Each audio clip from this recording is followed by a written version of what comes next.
14వ వచనం. ఉపవాస దినము ప్రతిష్ఠించుడి, వ్రత దినము ఏర్పరచుడి, యెహోవాను బ్రతిమాలు కొనుటకై పెద్దలను దేశములోను జనులందరినీ మీ దేవుడైన యెహోవా మందిరములోనికి సమకూర్చుడి. ఆహా, యెహోవా దినము వచ్చనే, అది ఎంత భయంకరమైన దినము! అది ప్రళయము వలనే సర్వశక్తిని యొద్ద నుండి వచ్చను. ఇక్కడ అంతా కూడా ఇప్పుడు ఇలాంటి పరిస్థితులలో, ఇలాంటి భయంకరమైనటువంటి పరిస్థితులలో ఏం చేయాలో కూడా ప్రవక్తలు ప్రవచిస్తున్నారు. ఏం చేయాలంట? మీరు ఉపవాస దినాన్ని మీరు ఏం చేయాలా? ప్రతిష్ఠించుకోవాలి, వ్రత దినము ఏర్పాటు చేసుకోవాలి, దేవుణ్ణి బ్రతిమిలాడుకోవడానికి మీ దేవుడైన యెహోవా మందిరంలోనికి మీరు రావాలి. జనాలందరినీ యెహోవా మందిరంలోనికి సమకూర్చాలి, అంతే తప్ప మీ ఇళ్లల్లో మీరుండి మనమందరం జూమ్లో కలుద్దాము అలాంటిది కాదు. మీరు అక్కడక్కడే ఉండండి అనకూడదు. ఏమనాలి? ఏదైనా ఉగ్రత వస్తుంది మీ మీదకి, ఉగ్రత దినము రాబోతూ ఉంది, ఇదిగో పంటంతా ఇలా నాశనం అయిపోయింది, మన పంటంతా చీడ పురుగులు తినేసాయి, గొంగళి పురుగులు తినేసాయి, ఆ పసరు పురుగులు తినేసాయి, మనకి ఏది మిగలలేదు, మన జీవితాలు ఎండిపోయాయి. క్రొత్త ద్రాక్షరసం వస్తుందని చూస్తే ఇంకేం క్రొత్త ద్రాక్షరసం? మన ఈ పంట అంతా చెడ పురుగులు తినేస్తే, గొంగళి పురుగులు తినేస్తే ఇంకా కొత్త పంట ఏమొస్తుంది మన చేతికి? క్రొత్త ద్రాక్షరసము తాగడానికి క్రొత్త పంట ఏం లేదు మనకి. కాబట్టి మీరు ఇలా వ్రత దినమును ఏర్పాటు చేసుకోండి అని ప్రవక్త ఇక్కడ పిలిపిస్తున్నాడు. ఎందుకని మీరు ఇలా చేయాలి అని అంటే, ఇక్కడ చూడండి 2వ అధ్యాయము 13వ వచనం దగ్గరికి రండి. మీ దేవుడైన యెహోవా కరుణావాత్సల్యము గల వాడును, శాంతమూర్తియు, అత్యంత కృపగలవాడునై ఉండి తాను చేయనుద్దేశించిన కీడును చేయక పశ్చాత్తాపపడును గనుక మీ వస్త్రములను కాక మీ హృదయములను చింపుకొని ఆయన తట్టు తిరుగుడి. ఒకవేళ ఆయన మనస్సు త్రిప్పుకొని పశ్చాత్తాపపడి మీ దేవుడైన యెహోవాకు తగిన నైవేద్యమును పానార్పణమును మీకు దీవెనగా అనుగ్రహించును. అనుగ్రహింపడని ఎవడు చెప్పగలడు? ఈ మాటలన్నీ చూస్తే ఇలా మీరు చెయ్యండి, సమకూరండి, మందిరంలో ఉపవాస దినం ప్రతిష్ఠించుకోండి, వ్రత దినం ఏర్పాటు చేసుకోండి, ఆయన సన్నిధిలోనికి వచ్చి మీరు అంగలార్చండి, ప్రార్థించండి. ఎందుకు అంటే ఆయన ఎటువంటి వాడో ఇక్కడ 2వ అధ్యాయంలో చూస్తున్నాం. ఎలాంటి వాడంటే మన దేవుడు కరుణావాత్సల్యము గల దేవుడు అంట మన దేవుడు. హల్లెలూయా. అంటే మన ప్రార్థనలు వేస్ట్ అయిపోతాయా? మన అంగలార్పు వేస్ట్ అవుతుందా? ఎందుకంటే మన దేవునికి కొన్ని క్వాలిటీస్ ఉన్నాయి, కొన్ని గుణ లక్షణాలు ఉన్నాయి దేవునికి. ఆ గుణ లక్షణాలలో ఒక గుణం ఏంటంటే ఆయన కరుణ వాత్సల్యము గల దేవుడు, మన కన్నిటిని దాటిపోయేవాడు ఆయన కాదు అని అది కూడా రాయబడి ఉంది. ఆయన కీడు చేయాలనుకుంటున్నాడు మీ అవిధేయతలను బట్టి, చేతకానితనాన్ని బట్టి, మీ దుర్మార్గతను బట్టి, మీ నిర్లక్ష్యాన్ని బట్టి, మీరు చేస్తున్నటువంటి దుర్మార్గపు క్రియలను బట్టి ఆయన పనిష్మెంట్ చేయాలనుకుంటున్నాడు. వెంటనే మీరు ఈ విధముగా ఉపవాస దినము ప్రతిష్ఠించుకుంటే ఆ వార్నింగ్కే మీరు లోబడిపోయి, అమ్మో మాకు వద్దయ్యా ఉగ్రత, మేము లోబడుతున్నామని వెంటనే మీరు మనసులు మార్చుకొని ఆయన మందిరంలోనికి వచ్చి వ్రత దినము పెట్టుకోవాలి. ఆ రోజు అదే, ఈ రోజు కూడా ఆయన నిన్న నేడు నిరంతరము ఏకరీతిగా ఉన్నాడు. అక్కడ ఉన్నటువంటి ఓల్డ్ టెస్టిమెంట్లో ఉన్న పీపుల్కి అలాగా ఆయన వ్రత దినాలు పెట్టుకోవాలి, ఉపవాస దినాలు పెట్టుకోవాలి, వాళ్ళందరూ మందిరంలో గ్యాదర్ అవ్వాలి, మనకు అక్కర్లేదు అనుకోవడానికి లేదు. ఆ రోజు అదే తీరి, ఈరోజు కూడా అదే తీరి, ఇంకేమీ లేదు. అలా చేస్తే వ్రత దినాన్ని నువ్వు ప్రకటించుకుంటే అప్పుడు ఆయన కరుణావాత్సల్యము గల దేవుడు గనుక ఆయన దీర్ఘశాంతముయు అత్యంత కృపగలవాడునై ఉండి తాను చేయనుద్దేశించిన కీడు చేయక ఆయన ఏం చేస్తాడంట? పశ్చాత్తాపపడతాడంట. కాబట్టి ఇప్పుడు ఏం చేయాలి? మీరు మీ బట్టలు చింపేసుకోవాలా? ఎందుకని అలా రాశారు అంటే, పాత నిబంధనలో వాళ్ళు ఒక ఉపవాసం ఉండాలి అని, వాళ్ళ వ్రత దినం ఏర్పాటు చేసుకోవాలి అనుకుంటే వాళ్ళు ఏం చేస్తారంటే ఫస్ట్గా బూడిద తెచ్చుకుంటారు, బూడిదంతా పులుముకుంటారు, బూడిద వేసుకుంటారు, దాంట్లో కూర్చుంటారు, కూర్చొని వారు వేసుకున్న మంచి వస్త్రాలని వాళ్ళు చింపేసుకుంటారు, చింపేసుకుని గోనె బట్ట కట్టుకుని అంగలారుస్తారు. అది ఇండికేషన్ అన్నమాట, అది ఒక సూచన. వీడు ఎవడైనా గోనె బట్ట కట్టుకుని ఉన్నాడు అని అంటే, ఓహో ఇతను వ్రత దినము పెట్టుకున్నట్లున్నాడు, ఇతను ఏదో అంగలార్పు దినాలు చేయబోతున్నాడు. ఇది ఎక్కడ మనకు కనిపిస్తుంది చెప్పండి? ఎవరికైనా గుర్తుందా? ఎస్తేరు గ్రంథంలో మొర్దెకై వాళ్ళ మీదకి వచ్చినటువంటి ఉగ్రత విషయంలో, నేను ఇదిగో వ్రత దినాన్ని ప్రకటించుకున్నాను, నేను ఉపవాస దినాలు చాటించుకుంటున్నాను కాబట్టి నేను గోనె బట్ట కట్టుకున్నానని రాజవీధిలోనికి వచ్చేస్తాడు ఆయన. అవునా? అంటే పాత నిబంధనలో ఇలాగ వ్రత దినము ప్రకటించుకోవాలి అంటే, ఉపవాస దినము పెట్టుకోవాలి అని అంటే వాళ్ళు అలా బాహ్యంగా చూపించాలి. ఇప్పుడైతే మనం అది బాహ్యంగా యోవేలు ఇదే చెప్తున్నాడు ఇక్కడ. ఆ దినానికి సంబంధించి చెరలోనికి వెళ్ళిన 4 రాజ్యాల గురించిన వార్తతో పాటు ఈ దినానికి సంబంధించిన వారికి కూడా యోవేలు ప్రవచనం చాలా చక్కగా వర్తిస్తుంది. ఈ మాట మనకి అపోస్తుల కార్యాల దగ్గరికి వెళ్తే తెలిసిపోద్ది మనకి. పేతురు ఏమని ప్రవచిస్తాడు? పేతురు ఏమంటాడు? అక్కడ మాట్లాడుతూ వారితో ప్రకటిస్తూ, ఇదిగో మీరందరూ కూడా కూడి రండి, ఎందుకంటే యోవేలు చెప్పిన ప్రవచనము నెరవేర్చబడింది. పొద్దున్నే ఇంకా పొద్దు పొడిచి జామైనా కానే లేదు, ఈ యొక్క యోవేలు ప్రవచనము నెరవేర్చబడింది. అంత్య దినములలో మనుష్యులందరి మీద కూడా నా ఆత్మను కృమ్మరిస్తాను, యవ్వనస్తులు దర్శనాలు చూస్తారు, వృద్ధులు కలలు కంటారు, మీ అందరి మీదకి నా ఆత్మ కృమ్మరింపు వస్తుంది. ఆ దినం ఇదిగో నెరవేర్చబడింది. హల్లెలూయా. అంటే ఎక్కడికి అంటే ఆ చెరంతా కంప్లీట్ అయిపోయాక లాస్ట్లో అక్కడ కృమ్మరింపు జరిగిపోయింది. హల్లెలూయా. చూసారా, కంక్లూజన్ వచ్చేసిందా? స్టార్టింగ్ నుంచి ఎండింగ్ వరకు చూపించేశాడు యోవేలు ఇక్కడ. వాళ్ళ చెర తర్వాత చెర, ఆ తర్వాత ప్రభు వచ్చాక వాళ్ళకి విడుదల సంవత్సరం. హల్లెలూయా. వాళ్ళు విడుదల కలిగి వాళ్ళ మీదకి దేవుని ఆత్మ కృమ్మరింపు వారి మీదకి వచ్చినట్లుగా మనం చరిత్రలో ఎలా చూస్తామో ఆ విషయాలే ఇక్కడ ఇవన్నీ కూడా యోవేలు రాస్తూ ఉన్నాడు. అయితే యోవేలు అనే మాటకు అర్థం ఏంటంటే యెహోవాయే దేవుడు. హల్లెలూయా. యోవేలు అనే పేరుకి అర్థం ఏంటంటే యెహోవాయే దేవుడు, ఇంకెవ్వరు లేరు, వేరే అదర్ గాడ్ లేడు అనేటువంటి పేరును పెట్టుకున్నారు. మంచి పేరు, ఎవరైనా పెట్టుకోవచ్చు. ఇది ఇంగ్లీష్లో జోయల్ అంటారు దాన్ని. ఇంగ్లీష్లో స్టైల్గా ఉంటుంది, పెట్టుకోవచ్చు. ఈసారి ఎవరు పుట్టినా పెట్టేద్దామని చర్చలో. మంచి ప్రవచనాలు ప్రవచించే ప్రవక్తలుగా ఉండటం కంటే భాగ్యం ఏముంది? మన బిడ్డలు దేవునికి సంబంధించిన వారిగా రాజవంశంలో రాజోద్యోగం చేసేటువంటి జాబ్ కంటే పెద్ద జాబులు ఏమైనా ఉన్నాయా? కాబట్టి మన బిడ్డలు ఇలా ప్రవచించాలి, దర్శనాలు చూడాలి, కలలు కనాలి. యవ్వనస్తులు ఇవన్నీ దేవుని కొరకు వాడబడే సాధనాలు, పాత్రలుగా మనము మన బిడ్డలము మార్చబడాలి. ఎవరికైనా సరే, ఇది ఎవరికైనా ప్రవచనం ఎవరికైనా. అందుకని దేవుడు ఇప్పుడు హృదయాలను, ఇప్పుడు ఇక్కడ మీరు బట్టలు చింపుకోవాల్సిన అవసరం లేదు. మనందరం ఇక్కడికి వచ్చాం బట్టలు చింపేసుకుంటే ఎలాగా? ఇప్పుడు మనం అందరం బట్టలు చింపుకోవద్దు. ఏం చింపుకోవాలా? హృదయం. అంటే విరిగి నలిగిన హృదయాన్ని దేవుడు అలక్ష్యము చేయువాడు కాడు. ఝాన్సీ వింటున్నావా?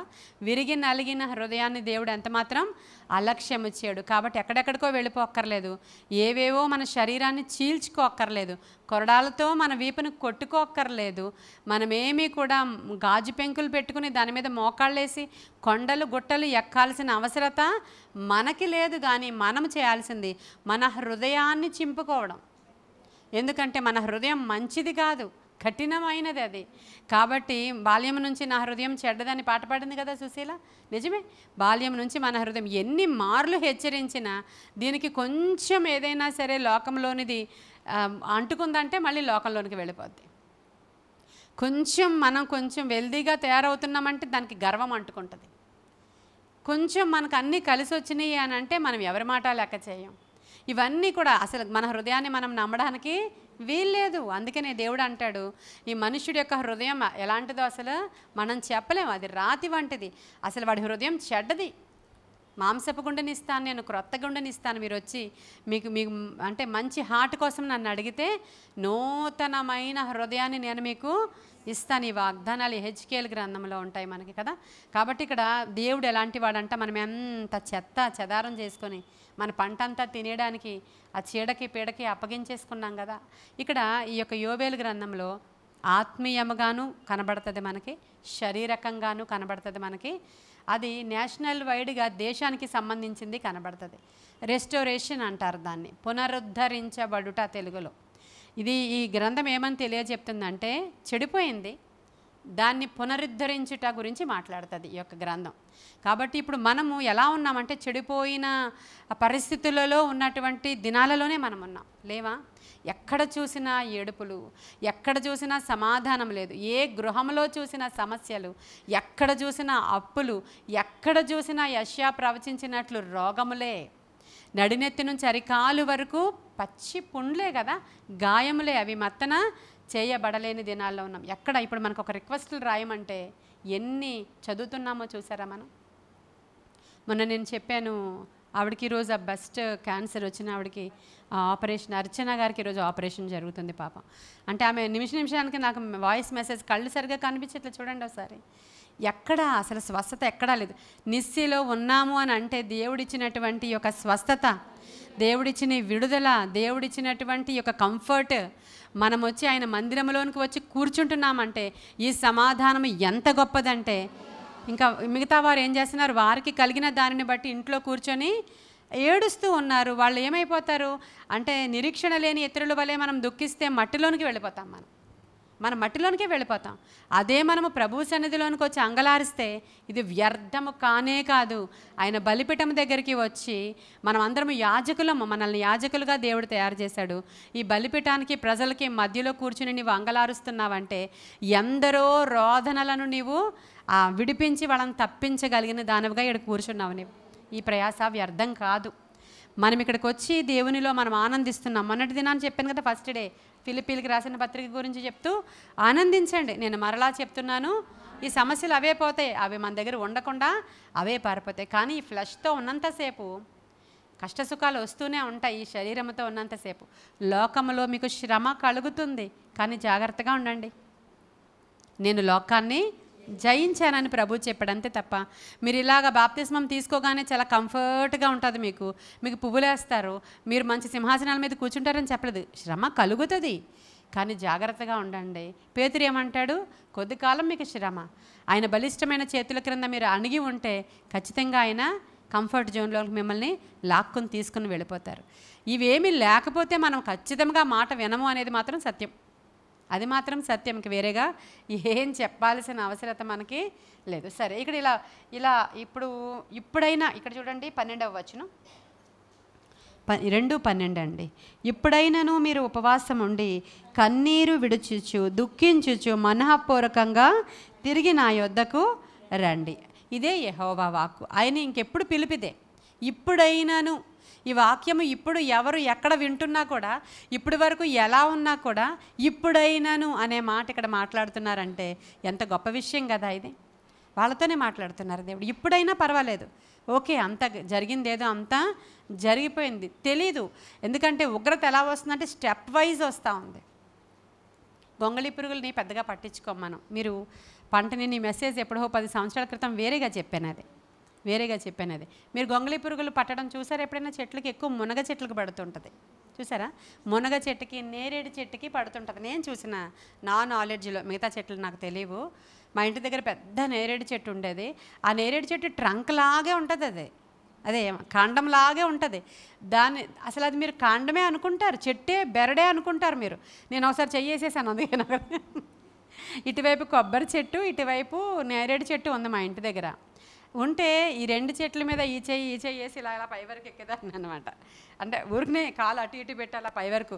ఒకరోజు నేను అలాగే వెళ్ళి పెట్టేశాను. నేను పెడితే ఇక్కడ అంతా గుచ్చుకుపోయింది నాకు. గొంగళి పురుగు ఆ ముళ్ళులన్నీ గుచ్చుకుపోయి చాలా రోజులు అసలు ఈ చేతితో నేను అన్నం తినిపించడమే ఎవరొకరు. ఎందుకంటే ఈ చేతి నీకు చూసుకోవట్లేదు, తీసేశారు, వచ్చేసినాయి. కానీ అసహ్యం, ఇంకా చాలా అసహ్యం కదా. అది బెరడుకి పట్టింది కదా. బెరడుకి పట్టింది, ఏ నష్టం లేదనుకుంటాం మనకు తెలియదు. అసలు నేను చేయి పెట్టాను కాబట్టి తెలిసింది. లేకపోతే మన ఇంట్లో ఉన్న చెట్టుకి అది బెరడే అనుకుంటాం. అదేం చేస్తుందో తెలుసా? దీని సారం అంతా కాండము నుంచే సారం చెట్టు పైకి వెళ్ళాలి. వేరులోంచి, కాండములో నుంచే కదా వెళ్ళాలి. నువ్వు అనుకుంటావు అంతా బాగానే ఉంది, అది గొంగళి పురుగుల స్టేజ్ అనమాట, స్టార్టింగ్ స్టేజ్. పాడైపోవడానికి నీ కుటుంబం కానీ, నీ బిడ్డలు కానీ, నీ వ్యవస్థ కానీ, నీ యొక్క పంట కానీ, నీ ఇల్లు కానీ పాడైపోవడానికి జస్ట్ ఫస్ట్ కారణం ఆ గొంగళి పురుగులు. కనబడవు కానీ అవంతా కూడా సీజన్ అయిపోయాక లోపల డొల్లగా అయిపోతుంది. అది డొల్ల అంటారు దాన్ని. అంత ఇంకేముండదు, ఇలా కొడితే డొల్ల అయిపోతుంది అది. అలా అయిపోయిన తర్వాత నువ్వు గ్రహిస్తావు, అయ్యో దీనికి ఇక్కడ ఎంత చీడ, ఇది ఒక ఏమంటారు గొంగళి పురుగులు పట్టేసింది అని. అది అయిపోయిన తర్వాత ఇంకొంచెం నువ్వు వినట్లేదు, ఇంకా వినకపోతే నీకు టెంపరేచర్ పెంచబడుతుంది అనమాట. ఆ టెంపరేచర్లో ఏంటంటే అంత పంట పండించుకున్నావు, వేసుకున్నావు, దగ్గరికి వచ్చేస్తుంది, ఇంక రేపే అనుకుంటున్నావు నువ్వు. ఈ లోపల రాత్రికే మిడతల దండు దాడి చేస్తుంది. మాట వినకపోతే జరిగేది. అప్పటి వరకు నువ్వు రేపు కోసేద్దాం ఇదంతా అనుకుంటాడంట రైతు. ఈ రాత్రికే ఆ మిడతల దండు ఎక్కడి నుంచో దేవుడు రేపుతాడంట. అంటే దానికి ఇంకా టెంపరేచర్ పెరుగుతుంది కష్టానికి. అది వచ్చి మొత్తం అంతా ఇలా కొరుక్కుని వెళ్ళిపోద్ది, మొత్తం జీరో. మొత్తం జీరో అయిపోద్ది. అది కనబడుతుంది, కంటికి కనబడుతుంది, లబోదిబోం అంటారు అప్పుడు. ఆ తర్వాత పోన్లే మరలా అప్పుడు గుర్తొస్తుంది ప్రార్థన. అప్పుడు వస్తారు దేవుని సన్నిధికి, అప్పుడు వస్తారు, ఆశ్రయిస్తారు దేవుని సేవకుల్ని, మందిరాన్ని. కొంచెం చిగురు పెడతారు వాళ్ళు. వాక్యం చెప్తుంటే మీకు ఏమైంది? కొంచెం చిగురు పెడుతూ, అవును ఇంక ఎప్పుడు మానవండి, ఇంక రెగ్యులర్ వచ్చేస్తామండి, అసలు వద్దండి అనుకుంటూ కొంచెం చిగురు వస్తుంది లోపల నుంచి. ఈ లోపల మరలా పసరి పురుగులు వస్తాయి. ఆ పసరి పురుగు ఎక్కడ పడుతుంది? ఆకు కింద పడుతుంది. అది ఆకులు వచ్చి పైన ఆకులు ఎంత కళకళలాడుతూ ఉంటాయి మీకు, కానీ దాని కిందన వెన్ను ఉంటుంది ఆకుకి, అక్కడ ఉంటుంది అది, అక్కడ ఉంటుంది అది. దాని సారమంతా పీల్చేస్తుంది, అది కనబడదు. జరిగే నష్టము ఇంట్లో నీకు కనబడకుండా జరిగిపోతుంది, సివియారిటీ పెరిగిపోతుంది. చూడండి, ఏమీ పర్వాలేదులే అని వెళ్ళిపోయే వారికి ఇలా జరుగుతూ ఉంటుందండి. ఏం పర్లేదు. ఈ ఏం పర్లేదనే పదం చాలా డేంజరస్ అండి. ఏమీ పర్వాలేదనే పదం చాలా అసలు ఇంక వాళ్ళని మనం లేవనెత్తలేము. నేను నిజంగానే చెప్తున్నాను మీకు.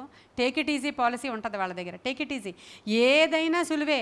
మందిరానికి సమయానికి రండమ్మా అని చెప్తే లేటుగా వచ్చే మీకు ఇది సులువు, కానీ దేవుడికి సులువు కాదు. అది మీకు సులువుగా కనిపించవచ్చు. ఏముంది, ప్రతిరోజు వచ్చేయగలమా ఏంటి, ఒకరోజు ఇలా అవుతుంది, ఒకరోజు అలా అవుతుంది, అటు ఇటు అవుతుంటుందండి అంటే నిజమే, కానీ ప్రతిరోజు కూడదది. వద్దు, నేను ప్రతిరోజు ఆలస్యంగా వచ్చేదానను కాను అని నీ హృదయంలో నిర్ణయించుకోకపోతే అది నీకు నష్టమే తెస్తుంది. అక్కడ మాట వినడం అక్కడి నుంచే స్టార్ట్ అవుతుంది నీకు. స్కూల్కి టైంకి వెళ్ళకపోతే గేట్లు ఎందుకు వేస్తారు? మాట వినడం అక్కడి నుంచే పిల్లలకి క్రమశిక్షణ స్టార్ట్ అవుతుందని. ఇప్పుడు ఎగ్జామ్స్లో 1 నిమిషము ఆలస్యంగా వెళితే సంవత్సరం చదివిన చదువు వాడికి వేస్ట్ చేసి ఎంత ఏడుస్తున్నారో పిల్లలు. మాకు బస్ లేట్ అయింది, ఒంట్లో బాగోలేదు, నా తండ్రికి అనారోగ్యంగా ఉంది, ఈరోజే నా తండ్రి చచ్చిపోయాడు, అయినా సరే వచ్చాము అంటే కనికరించట్లేదు. అక్కడ ఎందుకని పెట్టారు ఆ సిస్టమ్ అంటే టైం వాల్యూ ఎంత గొప్పదో దేవుడు ఎప్పుడో చెప్పాడు నీకు. క్రమశిక్షణ అంటే దేవుడికి చాలా ఇష్టం. 5 నిమిషాలు 10 నిమిషాలు పర్లేదండి, ½ an hour గ్రేస్ పీరియడ్ అండి. నీకు 12 అయితే 12:30 వరకు ఓకే, 9 అయితే 9:30 వరకు ఓకే, జస్ట్ ఓకే, అంతేగాని పూర్తిగా కాదు. అక్కడైతే గేట్లు వేసేస్తారు. ఇక్కడ దేవుని మందిరం అంటే అలక్ష్యము, నిర్లక్ష్యము, సేవకుల మీద కోపగింపులు, నీ చర్చి కాకపోతే ఇంకో చర్చి లేదా అని పోవడాలు. ఈ క్రమశిక్షణ ఎక్కడ నేర్చుకుంటామండి మనం? దేవుని మందిర ఆవరణలో ప్రతి చిన్న విషయం టేక్ ఇట్ ఈజీగా తీసుకోకండి మీరు. మానేయడం, చిన్న పని అవసరత వస్తే మానేయడం, అది టేక్ ఇట్ ఈజీయే అంటే సులువుగా తీసుకోవడం అని అర్థం. ఏం పర్లేదు, రేపు వెళ్దాం, మరి వాళ్ళ పని ఉంది కదా అనుకోవడం కూడా చాలు. ఇవన్నీ అంటే అక్కడి నుంచి స్టార్ట్ అయితే దేవునికి ఇచ్చే విషయంలో, ఉపవాసం విషయంలో, ప్రార్థన విషయంలో, క్రమశిక్షణ విషయంలో, పరిశుద్ధత విషయంలో, ఇవన్నీ విషయాల్లో కూడా క్యాలిక్యులేట్ అయిపోయి టెంపరేచర్ పెరిగిపోద్ది మీకు అక్కడ. నిజంగా చెప్తున్నాను నేను. అది ఎక్కడైనా సరే ఫరో దగ్గరికి వచ్చినప్పుడు మోషే ఫస్ట్ వచ్చినటువంటి తెగులు ఏం తెగులు తీసుకొచ్చాడు అంటే క్రమక్రమంగా పెంచుతాడు అనమాట, కఠినత్వాన్ని పెంచుతూ ఉంటుంది. ఈ తెగులు కంటే ఇంకొక తెగులు ఇంకా భయంకరం, ఆ తెగులు కంటే కప్పలు వచ్చేస్తాయి ఇంట్లోనికి, అది ఇంకా భయంకరం, ఇంకా నీరంతా రక్తంగా మారిపోతుంది, అది ఇంకా భయంకరం. అలా పెరుగుతుంటుంది ఎప్పుడు నువ్వు కఠినమైపోయినప్పుడు. ఇంకా మనం కఠినమైపోతున్నాం, వినడం లేదు, ముదిరిపోయాం మనం. భక్తిలో ఏమైంది? ముదిరిపోయి ఇంక వినట్లేదు. మీరు కొత్తగా వచ్చిన వాళ్ళు భయపడుతూ ఉంటారు, పరిగెత్తుకుని వస్తుంటారు, ఏదో జరుగుతూ ఉంటుంది. మీరు యాజ్ యూజువలే, మీకు ఇంకా నేను మార్చలేకపోతుంటాను మిమ్మల్ని. అప్పుడు ఏమవుతుంది, మీకు అక్కడ కఠినం అవుతూ ఉంటుంది. ఫరో అసలు మాట వినట్లేనంతసేపు ఫస్ట్ చిన్నది పంపించాడండి, ఆ తర్వాత ఇంకోటి, తర్వాత ఇంకా నీరంతా కూడా. ఇక ఫైనల్గా ఏమైంది, మొత్తం ఇంట్లో పిల్లలందరూ చచ్చిపోతారు. మొదటి వాడి సంతానం అక్కడ. ఇంకా ఆ టార్చర్, అది చాలా పెద్ద తెగులు కదా, అది చాలా పెద్దది, అలా పెరిగిపోతుంది అన్నమాట. ఎప్పుడు అంటే మనం టేక్ ఇట్ ఈజీ పాలసీ తీసుకున్నప్పుడు. ఏమీ పర్వాలేదులనే పదాన్ని క్రైస్తవులకి ఎవరు నేర్పించారో తెలుసా? శోధకుడు. ఏం పర్లేదు, ఒక్కసారి చూడు ఆ ఫ్రూట్ వైపు. ఎవరు నేర్పించారు అది? దుష్టుడు నేర్పించాడు అవ్వకి. ఏం పర్లేదు, ఏం అవ్వదు, వద్దు మా దేవుడు చూడొద్దన్నాడు అందే. ఒక రోజులో అయిపోయింది కాదు, రోజు వస్తుంది అది. ఒక రోజులో అయిపోయింది కాదు, రోజు ఫ్రెండ్షిప్ పెరిగిపోయింది. అది పెరిగిపోయి ఇంక రోజు వస్తుంటే ఇంక మాటలు మనకి మాధుర్యంగా ఉంటుంది. అది ఏం పర్లేదు ఒక్కసారి అంటే చూడొద్దన్నాడని చూడడం మానేసింది. ఎప్పుడు చూడలేదు మనం దాని వైపు, చూడొద్దన్నారు అంతే, చూడలేదు. చూసిన వెంటనే కనులకు ఆశ్చర్యం, అట్రాక్షన్ ఎలా ఉందంట కంటికి, రమ్యముగా. ఇన్ని రోజులు నేను దీన్ని మిస్ అయిపోయినా అన్నంత అట్రాక్షన్ ఉందంట. ఎందుకని? అదే టేక్ ఇట్ ఈజీ, ఏం పర్వాలేదు చూడు అనేది ఎంత డేంజరో నేను మీకు చెప్పాను. ఎంత డేంజరు, టార్చర్ ఎలా పెరిగింది. ఈ రోజుకి స్త్రీ మీద ఉన్నటువంటి ఆ ప్రసవ వేదన పోయిందా? ఆ నొప్పులు ఎవరైనా డాక్టర్లు తీసేయగలుగుతారా? అసలు అది పోయిందా అండి? ఆ రోజు నుంచి కూడా ఈ రోజు వరకు శాపము ఆ యొక్క స్త్రీ మీద పోయిందా అంటే అది కొనసాగుతూనే ఉంది. ఆ యొక్క ఇంటి యజమానుడు చెమటోడ్చి కష్టపడి పని చేయాల్సిందే, ఈమె ప్రసవ వేదన పడాల్సిందే, మనం ఇలా వెళుతూ ఉండాల్సిందే బలహీన ఘటాలుగా. ఎంత ఉగ్రత పైకి వచ్చింది. ఎందుకు అది వచ్చిందంటే ఏమీ పర్వాలేదు దగ్గరే వచ్చింది అది. కాబట్టి చిన్నదే అని అనుకోకండి మీరు ఎప్పుడు కూడా. దేవుని విషయంలో శ్రద్ధగా ఉండడానికి ఆయన డైరెక్ట్గా ఇక్కడ ఉండడు కాబట్టి మనకు భయమేది. కానీ ఆయన అంటే ఎవరైతే దేవుని యందు భయభక్తులు కలిగి ఉంటారో వారిని దేవుడు ఏం చేస్తాడంట? ఇంకంతే. భయభక్తులు గలవారిచుట ఆయన దూతలు కావలి ఉంటారంట, వారిని ఆస్తికర్తలుగా చేస్తాడంట, వారిని ప్రేమిస్తాడంట, వారిని దీవిస్తాడంట. ఈ భయము భక్తి ఎక్కడ తెలుస్తుందండి? మరి మనం ఇక్కడ బోర్డు పెట్టుకుంటే తెలుస్తుందా? ప్రవర్తనలోనే తెలుస్తుంది. చిన్న దాంట్లో కూడా మీరు నమ్మకంగా ఉంటే మిమ్మల్ని పెద్దది ఇచ్చి ఆశీర్వదిస్తానన్నాడు. అన్నాడా? నేను నా మాట ఇది. చిన్న దాంట్లో నువ్వు నమ్మకంగా ఉండు, నిన్ను చాలా పెద్ద దానిలో అధికారిగా చేస్తాను అన్నాడు ఆయన. కాబట్టి చిన్న విషయంలో తప్పిపోయే వారంగా ఎందుకు వస్తున్నాం? మరి రోజు బలిపీఠం దగ్గరికి వస్తున్నామంటే నేర్చుకోవడానికే ఇవన్నీను. వాక్యం ధ్యానం చేయడం అంటే నేర్చుకోవడానికి సబ్జెక్ట్. మనకి వీలు అవ్వకపోతే మానేయాలి తప్ప దేవుని మందిరం మనల్ని ఏర్పాటు చేసుకున్నాడు దేవుడు. అనేక మందికి లేని ధన్యత ఇది మామూలు విషయం కాదండి. మనము మన బిడ్డల యొక్క భవిష్యత్తు, మనకిచ్చిన బ్లెస్సింగ్, మెయిన్ ఆరోగ్యము, అది దేవుడిచ్చిన బహుమానం మనకు. అది ఒట్టిదని అనుకోకండి మీరు. అసలు ఒక అనారోగ్యం వచ్చిన వాళ్ళ ఇంటికి వెళితే వాళ్ళ శ్రమ మీకు చెప్తారు, అప్పుడు తెలుస్తుంది. చాలా భయంకరంగా ఉంది బయటంతా. ఎన్ని స్వస్థతలు ఇక్కడ. ఎందుకని? నువ్వు మందిరావరణలో కనిపెట్టేదానివి కాబట్టి. రండి బలిపీఠం దగ్గరికి అని పిలుస్తున్నాడు ఆయన. ఇప్పుడైనాను మీరు ఉపవాసం ఉండి గోనెబట్ట కట్టుకొని మీరేం చేయాలంట? కన్నీరు విడుచుచు దుఃఖించుచు మనఃపూర్వకంగా తిరిగి నా యొద్దకు రండి. హల్లెలూయా. ఎంత మంచి మాటలు కదా ఇవి. ఆయన దగ్గరికి వచ్చినప్పుడు ఆయన ఇచ్చే బహుమానము ఎలా ఉంటుందంటే గొప్ప కార్యాలు చేస్తాడంట దేశంలో ఆయన. 21వ వచనం అండి, రెండవ అధ్యాయం 21. దేశమా భయపడక సంతోషించి గెంతులు వేయము, యెహోవా గొప్ప కార్యములు చేసెను. పశువులారా భయపడకుడి, గడ్డి బేళల్లో పచ్చిక మొలుచును, చెట్లు ఫలించును, అంజురపు చెట్లను ద్రాక్ష చెట్లు సమృద్ధిగా ఫలించును. సియోను జనులారా ఉత్సహించి మీ దేవుడైన యెహోవా యందు సంతోషించుడి. ఇప్పుడు ఈ మాటలన్నీ యోవేలు ఎవరి గురించి ప్రవచించాడు అనేది కొంతమందికి డౌట్గా. ప్రవక్తలు అంటే ఇప్పుడు ఈ బుక్స్ రాసే వాళ్ళకి, బైబిల్ గ్రంథాలని వివరించి చెప్పే వాళ్ళకి, టైమ్స్తో సహా డివైడ్ చేసి బైబిల్కి సంబంధించిన పుస్తకాలు రాసే వాళ్ళకి ఇలా చిన్నవి ఎవిడెన్సెస్ దొరుకుతాయి అన్నమాట. సియోను ప్రజల గురించే రాశాడని. సియోన్ అంటే యెరూషలేము. ఇదంతా కూడా ఎవరి గురించి రాశాడు? యెరూషలేము వాసుల కొరకే, ఆ చెరలోనికి వెళ్ళిన వారి కొరకే, రాబోయేటువంటి మనందరం కూడా మన గురించి కూడా రాశాడని ఎక్కడ తెలుస్తుంది? ఆయన మెన్షన్ చేస్తున్నాడు కదా అక్కడ. పేతురు, మనుషులందరి మీదకి కూడా నా ఆత్మను నేను కుమ్మరిస్తాను. ఇక్కడ యోవేలు చెప్తున్నాడు ఇక్కడ. తర్వాత గొప్ప కార్యాలు ప్రభు. సియోను జనులారా ఉత్సహించి మీ దేవుడైన యెహోవా యందు సంతోషించండి. తొలకరి వర్షం వస్తుందట, వాన కురిపించి పూర్వమందు వలె తొలకరి వర్షము కడవరి వర్షము మీకు అనుగ్రహించును. కొట్లు ధాన్యముతో నిండును, క్రొత్త ద్రాక్షరసము క్రొత్త తైలమును గానుగులకు పైగా పొర్లి పారును.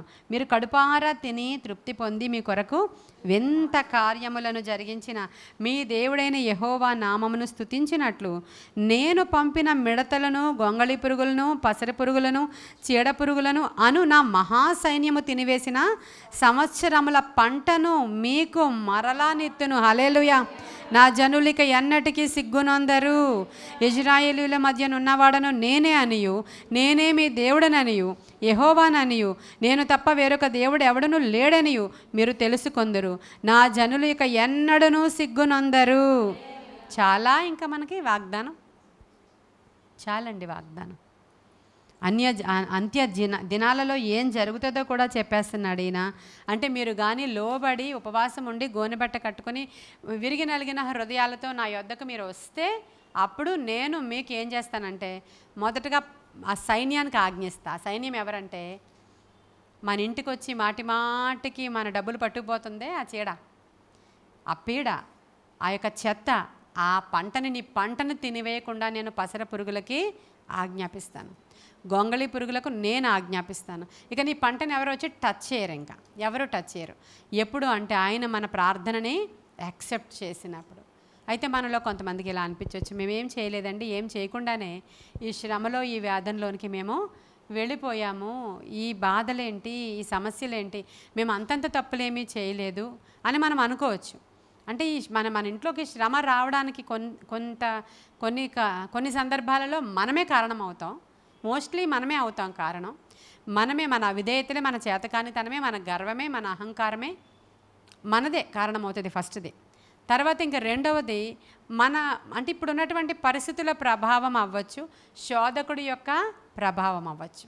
దుష్టుడు మరి వాడి పని ఏంటంటే 24 గంటలు దోచుకునేవాడు కాబట్టి మన దగ్గరకు వచ్చి అస్తమాను దొంగతనం చేసి ఈ విలువైన మన సొత్తును దోచుకుని పోతున్నాడు. వాడు మన బిడ్డలకి ఆ వ్యసనాలు నేర్పిస్తున్నాడు, ఇంకోటి చేస్తున్నాడు. ఆడేం చేస్తున్నాడంటే ఇంట్లో ఉన్నటువంటి అంటే క్రైస్తవ కుటుంబాలను చెరపడానికి వాడు పనిచేస్తాడు.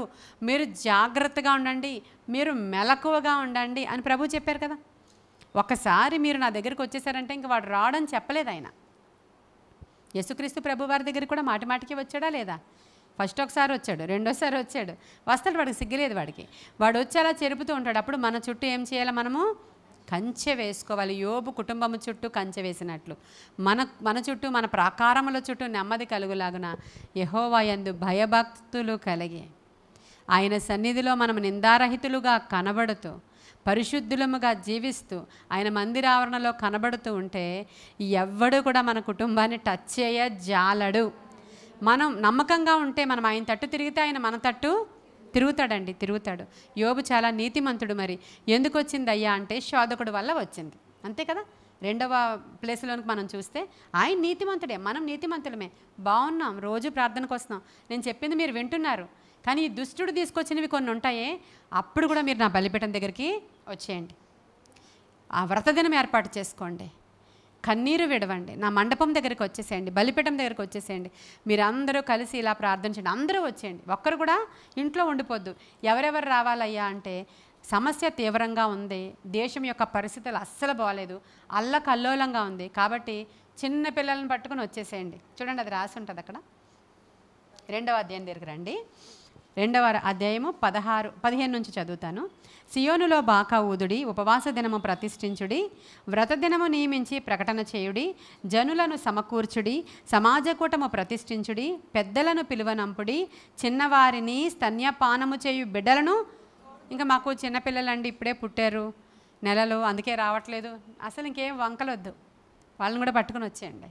చూసారా ఇక్కడ చిన్నపిల్లల్ని తీసుకొచ్చేయండి, పాలు తాగే పిల్లల్ని కూడా ఇక్కడ తెచ్చేయండి, అక్కడ పాలు ఇచ్చుకోండి అమ్మ. మీరు దేవుని మందిరంలోనికి వచ్చేయండి, వ్రత దినము ప్రకటించుకోండి.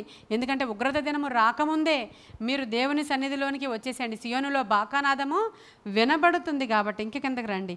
పెండ్లి కుమారుడు అంతఃపురంలో, పెళ్లి తర్వాత చేసుకోవచ్చు, అదే చెప్తున్నాడు అక్కడ. మనకి ఊరోళ్ళ పెళ్ళి అయితే మనం మానేస్తాం, ఇక్కడ మన పెళ్ళి కాదు. నిజంగా మీ అందరికీ కాషన్ ఇదే. ఆ పెళ్లి రోజున వెళ్ళి కనిపించి వస్తే పర్వాలేదు, దీనికంటే అది చాలా ప్రశస్తమైనది. బంధువులు, మనకి ఇంటివారు అనుకుని మనం వెళ్ళిన దినాలు కూడా కౌంట్ అవుతాయి ఖచ్చితంగా.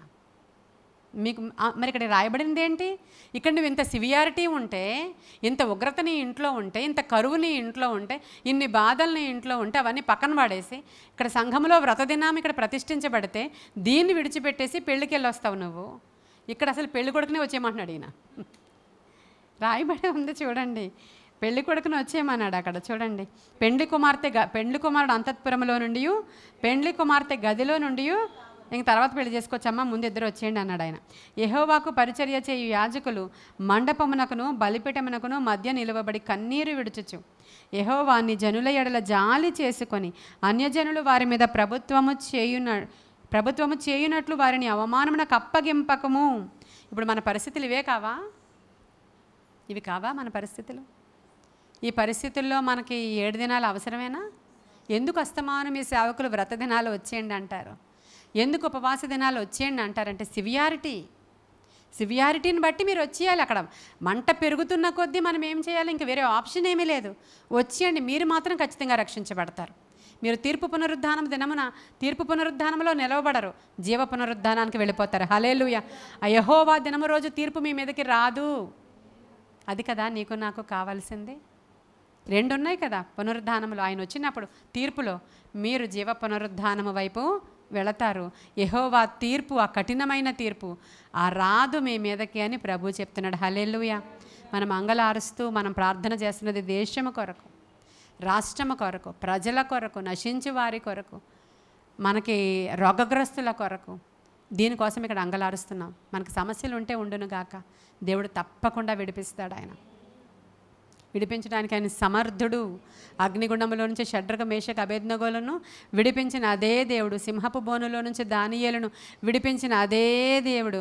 విశ్వాసం యొక్క లెవెల్స్ మనం పెంచుకుంటూ, మెయిన్ మనల్ని మనము ప్రతి వాక్యములో లోబడుతూ, వాక్యానికి రెస్పాండ్ అవుతూ. వాక్యానికి రెస్పాండ్ అవ్వకపోతే ఇంకెందుకు జీవితం? వచ్చి ఇక్కడ కూర్చున్నామనడానికి ఎందుకు? ఇంకెందుకు ఇక్కడికి రావడం? వాక్యం ఎందుకు నేను ప్రతిదినము బోధించడం? ఇక్కడ సబ్జెక్ట్ ఉండొచ్చు, ఉండకపోవచ్చు. వట్టి వాక్యాన్ని అలా చదువుకుని వెళ్ళిపోయినా సరే అద్భుతమే అది. ఇక్కడంతే సబ్జెక్ట్ ఉండక్కర్లేదు. ఈరోజు ఈ బుక్ చదువుకుందామా మనం, రండి అని ఒక వచనం తర్వాత ఒక వచనం నేను చదివేసిన అది కూడా అద్భుతమే. ఎందుకంటే వాక్యం అంత బలమైనది, వాక్యం అంతా ప్రశస్తమైనది. సమస్యలు ఉంటాయి, దాన్ని పట్టుకుని వేలాడుతూ ఈ పక్కనోళ్ళ మీద నిందలు వేస్తూ, వీడి వల్లే నా జీవితం, వీడి వల్లే నా జీవితం, వీడి వల్లే, ఇదిగో ఈమె వచ్చింది, ఈమె వచ్చాకే నా జీవితం అనుకుంటే వాళ్ళందరూ ఇంక ఎటుపోతారో నాకు తెలియదు. ఇంకా మనం దేవుని మందిరంలోనికి వచ్చి ప్రక్కన వారిని మార్చే పని దేవుడిదే. నువ్వు దేవుని పని చేయి అంతే. దేవుని మందిరంలోనికి వచ్చే అవన్నీ పరిస్థితులు చక్కపరిచేవాడు ఆయన. కుటుంబాల్లో ఖచ్చితంగా సమాధానం వస్తుంది, ఖచ్చితంగా దీవెన వస్తుంది. వాగ్దానం చేసిన వాడు నమ్మదగినవాడు. నా సైన్యం తినివేసిన పంటను నేను తిరిగి ఇచ్చేస్తాను నా జనులన్నిటికీ. ఇప్పుడు 28 దగ్గరికి వచ్చేయండి. తరువాత నేను సర్వజనుల మీద నా ఆత్మను, మీ కుమారులను మీ కుమార్తెలను ప్రవచనములు చెప్పుదురు, మీ ముసలివారి కలలు గందురు, మీ యవనస్తులు దర్శనములు చూతురు. ఆ దినములలో నేను పనివారి మీదను పనికత్తెల మీదను నా ఆత్మను కృమ్మరింతును. హల్లెలూయా. ఏ భేదము లేదు ఆయనకి, అందరి మీద దేవుని ఆత్మ కృమ్మరి. ఎంత మీకోసమే రాయబడి ఉందా? ఇక్కడ రాయబడి ఉందా? క్లియర్గా రాయబడి ఉంది. ఈ వాగ్దానము అక్కడ మనకి ఎప్పుడు నెరవేర్చబడింది అంటే, ఈ పర్టికులర్ ఈ వాగ్దానము ఎప్పుడు నెరవేర్చబడింది అంటే అపోస్తుల కార్యాలు 2వ అధ్యాయము 17వ వచనము. అపోస్తుల కార్యాలు చూసారా? ఈ ప్రవక్త ఇందాక చెప్పానా ఎవరి ద్వారా ప్రవచించిన సంగతులండి అవి? యోవేలు ప్రవక్త ద్వారా చెప్పబడిన సంగతి ఏమనగా, చదవండి. అంత్యదినముల యందు నేను మనుష్యులందరి మీద నా ఆత్మను కృమ్మరించదని. అది క్రీస్తు పూర్వం రాయబడినది, ఇది క్రీస్తు శకము రాయబడినది. హల్లెలూయా. అది క్రీస్తు పూర్వము యోవేలు రాశాడు. ఇక్కడ క్రీస్తు శకములో ఇక్కడ వీళ్ళందరూ క్రొత్త సంఘము అక్కడ ఏర్పాటు చేయబడడానికి ముందు మేడగదిలో దేవుని కొరకు కనిపెడుతున్నటువంటి అంటే దేవుని కొరకు కనిపెడుతున్నటువంటి సంఘము ఇక వాళ్ళందరూ ఎస్టాబ్లిష్ అవ్వడానికి ముందు పేతురు వాళ్ళందరితో మాట్లాడుతున్న మాట. భాషలు వాళ్ళ మీదకి వచ్చాయి, దేవుని అగ్ని వాళ్ళ మీదకి వచ్చింది, దేవుని ఆత్మ బలమైన గాలి వలె వారి మీదకి వచ్చేసినప్పుడు దీన్ని పేతురు జ్ఞాపకం చేసుకున్నాడు. యోవేలు ప్రవక్త ప్రవచించాడు కదా, అదే ఇది. హల్లెలూయా. దీన్ని పట్టుకుని చాలామంది సేవకులు ఏమంటున్నారంటే, అంతే అక్కడికే ఆగిపోయినాయి ఈ ప్రవచనాలు, నెరవేరిపోయింది ఇది. ఇక మళ్ళీ మనం ప్రవక్తలం కాదు, మనకి ప్రవచనాలు లేవు, మనకి భాషలు లేవు, మనకి దర్శనాలు లేవు, ఇవేమి లేవు. ప్రవక్తలే ఎవరున్నారండి ఈ రోజుల్లో? అటువంటి వారిని ఈడ్చి సముద్రంలో పడేయాలి అని పెద్ద పెద్ద సేవకులు తిడుతున్నారు. ఆయన ఉగ్రత దినము వచ్చే వరకు కూడా ఈ పరిచర్యలు కొనసాగుతూనే ఉంటాయి. ఇవన్నీ కూడా ఉంటాయి. సంఘములో అందరి మీద దేవుని ఆత్మ కృమ్మరించబడుతూనే ఉంటుంది. అది మొదలుకొని ఇంకా కృమ్మరించబడింది అంతే. ఇక్కడ మనం అపోస్తుల కార్యాల్లో చూస్తున్నాం కదా, ప్రొద్దు పొడిచి జామైనా కాలేదు, యోవేలు ప్రవక్త ద్వారా చెప్పబడిన సంగతి ఇదే. ఏమనగా అంత్యదినముల యందు నేను మనుషులందరి మీద నా ఆత్మను కృమ్మరిస్తాను. ఇవన్నీ జరుగుతాయి. తర్వాత పైన ఆకాశం అందు మహత్కార్యములు, క్రింద భూమి మీద సూచక్రియలు, ఇవన్నీ సూర్యుడు చంద్రుడు రక్తముగా మారిపోతారు. ఇవన్నీ ప్రభువు దినము రాకడ దినము కొరకు కాదా? సూర్యుడు చంద్రుడు ఎప్పుడు రక్తముగా మారుతారు? ఆకాశం ఎప్పుడు గతించిపోతుంది? ఇవన్నీ రాకడ. ప్రభువు దినం అంటే రాకడండి. అప్పటి వరకు జరుగుతాయి ఇవన్నీ కూడా. ఈ సూచనలన్నీ కూడా అప్పటి వరకు నెరవేరుతాయి. మనందరికీ కూడా దేవుడి కృపావరాలను ఇస్తాడు. ఆత్మ కృమ్మరింపు ఉంటుంది. మనం వాటితో పని చేస్తాము. మనం దేవుని తట్టు త్రిప్పబడతాము. అనేకులను దేవుని తట్టు త్రిప్పడానికి అవసరమైన సాధనాలుగా మనం వాడబడతాం.